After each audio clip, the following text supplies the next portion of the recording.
In a distant future, a young man named Friendon Ibrahim Blythe lives in Common Ground, an underground vessel where selected people are robbed of their freedom to be kept performing mindless, meaningless, routine tasks and sticking to strict rules. Every 6 months, if the subjects manage to keep a clean slate by trouble, they get to go up to the ground, get out of the vessel, and enjoy 15 minutes of sunshine, monitored by a timer device embedded in their forearm on their way out. One morning, Friendon spends time cherishing the picture of his mother, whom he has only heard of, as he was taken to the common ground at birth and wishing to find her one day. After finishing his morning task, he sneaks out of the activity room, finds an older friend named Mary, and asks her for advice on how to find his mother. Mary calms the panicked young man and assures him that as long as he keeps his mind and preserves his ability to think and reason, no one can take away his freedom. Then, she suggests Friendon should make his next break count. She gives him a picture of an old, wise man named Augustus and advises the young man to look for him on the outside and convince him to help locate his mother. That afternoon, Friendon prepares to go up to ground for his break and gets his pass authorized by the guard, who then proceeds to implant a timer in his forearm and warn him to be back on time. Friendon climbs up to the ground and takes a moment to enjoy the sun.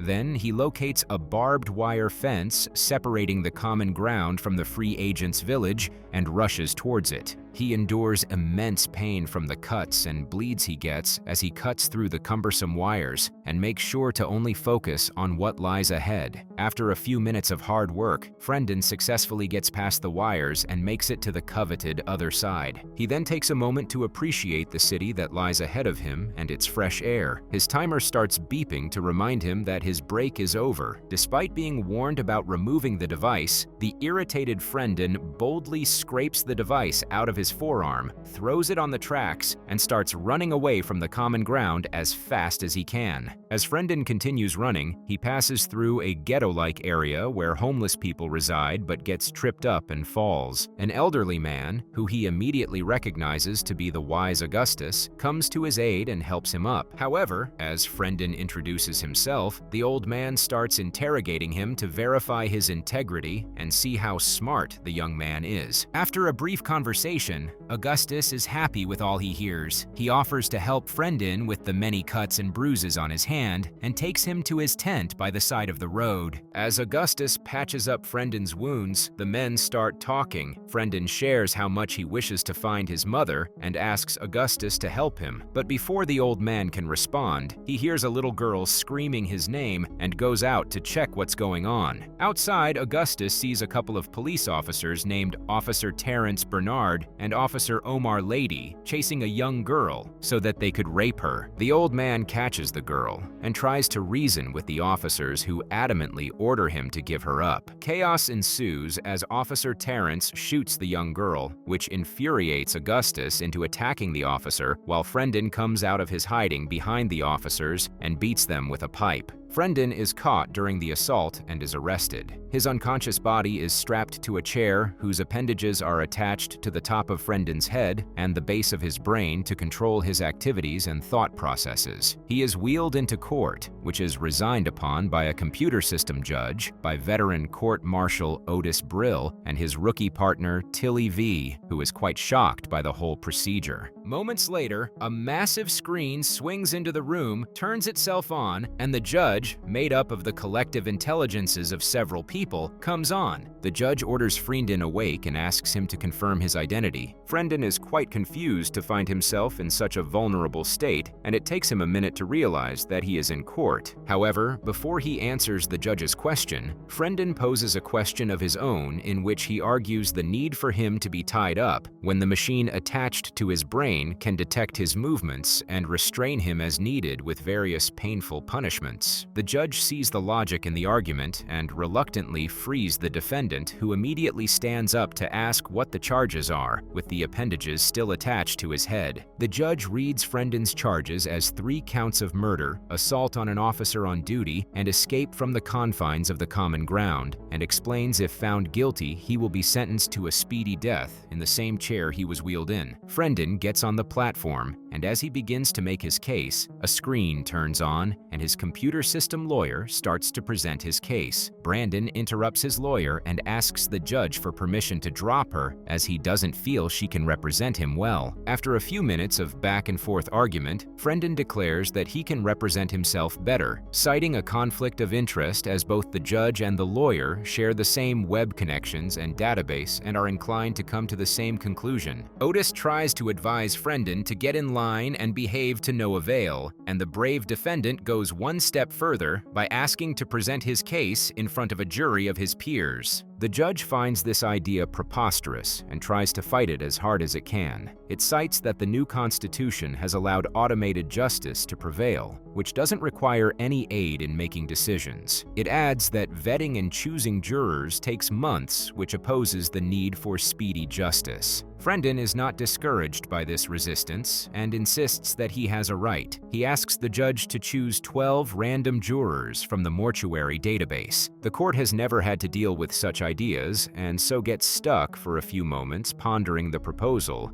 during which Frendon hits on Tilly and connects with her by sharing his philosophical ideas about freedom and reminding her of her childhood, while calming down the annoyed Otis by telling him how the system can't beat them down if they use their mind. After a momentary lapse, the judge resumes the proceedings and, having come up with no logical reason to deny Frendon, grants his request and presents the intelligence of 12 randomly picked dead jurors on different screens from the Collective Intelligence and Memories database. The jurors are confused at first and introduce their names and the cause of their death. Upon learning that the jurors are summoned from the collective database, Frendon learns from the judge that the defense circuit is also used to inform the judge's web circuits and argues that his lawyer may be used for both the prosecution and defense, and accuses the judge of potentially influencing the lawyer. The court system once again goes into a glitch and freezes due to the logic it's presented with. Right after, it electrocutes Frendon through the appendages connected to his head. Frendon screams in pain, drops to the ground, and passes out, shocking the court-martials, especially Tilly, who trespasses against the laws to hold and comfort the unconscious body of Frendon. In his mind, Frendon is transported to a field where he meets Augustus and sadly realizes that the old man was killed by the police during the altercation. Augustus calms down the devastated Frendon and advises him to use his brain and his reasoning power to beat the system. Frendon regains consciousness and slowly gets up. Officer Otis reprimands him for the way he's challenging the court system, suggesting that the automatic justice system is fair and always correct. Frendon is not swayed by this and prepares himself to push through the pain and difficulties to make his case. After recovering from a momentary lapse, the judge resumes the proceeding, dismisses the lawyer system, and allows Frendon to represent himself. The judge then once again reads the charges and asks Frendon how he pleads. Instead of answering directly, Frendon takes a moment to narrate who he is and how he was raised in the confinement of the common grounds without proper care and training to the jurors. Then, he explains that the officers killed the little girl and Augustus, and that he only killed Officer Terrence in self-defense. The judge wants to hear none of it, and once again reminds the defendant that the murder of a police officer is a capital offense, punishable by death. Frendon declares that he's not guilty and asks the judge to check the surveillance cameras around the crime scene to see what really happened, but is dismayed to learn that all the cameras have conveniently been destroyed by vandals. The judge then presents its eyewitness, Officer Omar, from his hospital bed, where he's recovering from the gunshot wounds, on the screen. Officer Omar shyly details his account of what happened, in which he narrates that Frendon is the culprit and that he killed his partner, the little girl, and Augustus. The jurors are shocked by what they hear, but calm down to maintain order in the courtroom. Frendon denies the officer's account. Desperate to make his case and prove his innocence, he declares that he too has an eyewitness, which intrigues the judge enough to hear the defendant out. Frendon then requests an access line into the database and starts frantically calling Augustus, but the judge resists his attempts as it's scared to let an untested psyche into its system. After a brief argument, the judge freezes once more as it contemplates the latest argument of the defendant's right to present an eyewitness. During this time, hoping he can survive the ordeal, Frendon asks Tilly out, and and she accepts. After a few moments, the judge resumes and agrees to watch the last memory of Augustus and consider it as an eyewitness testimony for the defendant. The memory is processed, and the events are detailed throughout the dying man's eyes. It's clearly seen that after chasing the helpless little girl, Officer Terrence had shot and killed both the girl and Augustus before being shot and killed by Frendon, who also injures Officer Omar, who takes aim at him.